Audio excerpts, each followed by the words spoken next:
Hello again.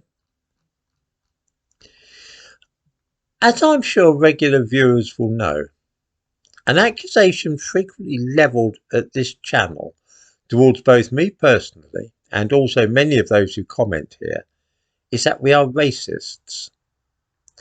In today's society, this is the ultimate sin, and if one can establish the veracity of the thing, in other words, prove that somebody actually is racist, then the consequences can be dramatic. People can be sacked from television shows, lose their jobs, end up in court, and of course have their YouTube channels closed down. This is why every single day a small group of people complain to YouTube about this channel, claiming that it is racist and full of hate speech and should therefore be scrapped. What does it actually mean when somebody is accused of racism? What is being suggested? Well, there are at least three possibilities. One is that the person who is described as racist hates people of a certain ethnicity, typically black people, and actively opposes the interests of that group in his life.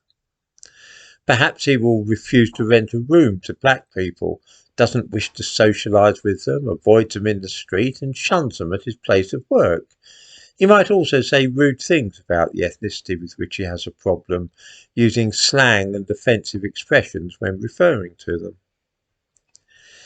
I think that this is the most common meaning of the word racist, and it is what many, perhaps most people mean when they call somebody a racist. They are saying that the person actively dislikes a certain ethnic group and says and does things which are calculated to harm their interests. Sometimes this can include violent actions against certain groups. Of course, there are such people, but I rather think that they are less common than was once the case, and I certainly don't meet anybody like that in real life. Then there are people who do not hate black people or any other group, but would prefer that they don't keep coming to this country as immigrants. They feel that areas where a lot of African or Caribbean immigrants have settled are not to their taste, and they'd prefer not to live in such districts. Those who are part of the so-called white flight fall into this category. These are people who don't say anything against any ethnic group, but just prefer to live with those belonging to their own group. Then too there is a third group who might be described as racists. These are people who believe that there are genuine differences between ethnic groups and that these show up when tests are administered. Such people sometimes describe themselves as race realists. They have no negative feelings at all towards black people or indeed any other ethnicity, but simply believe that they are likely to be different in various ways which have nothing to do with culture and upbringing. People belonging to these three groups all run the risk of being called racists, but of course there are huge differences between them. Those who actually hate black people and regard them in a very negative light will sometimes set out to do harm to them. One remembers the young men who murdered black teenager Stephen Lawrence, for example.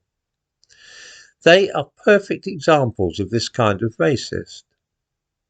Somebody, though, who simply thinks that Chinese people, Europeans, and those whose origin lie in sub-Saharan Africa tend to have different levels of intelligence, may have no animosity at all towards anybody of any ethnic group. Indeed, they may have black neighbours and friends. Many white liberals fall into this category. They secretly think that black people tend to be less intelligent than them, but are quite happy to socialise with them.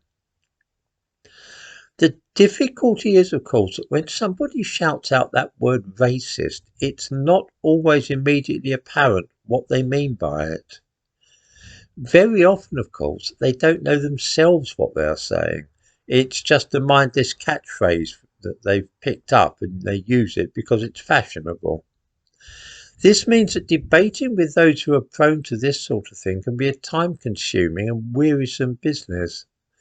Often it is impossible to find out what it is they are trying to say, simply because they don't really know themselves. Asking them to be a little clearer and more specific enrages them, and so the best policy is simply to allow them to get on with it and not bother to defend yourself against nebulous and vague suggestions which go no further than "you are so racist."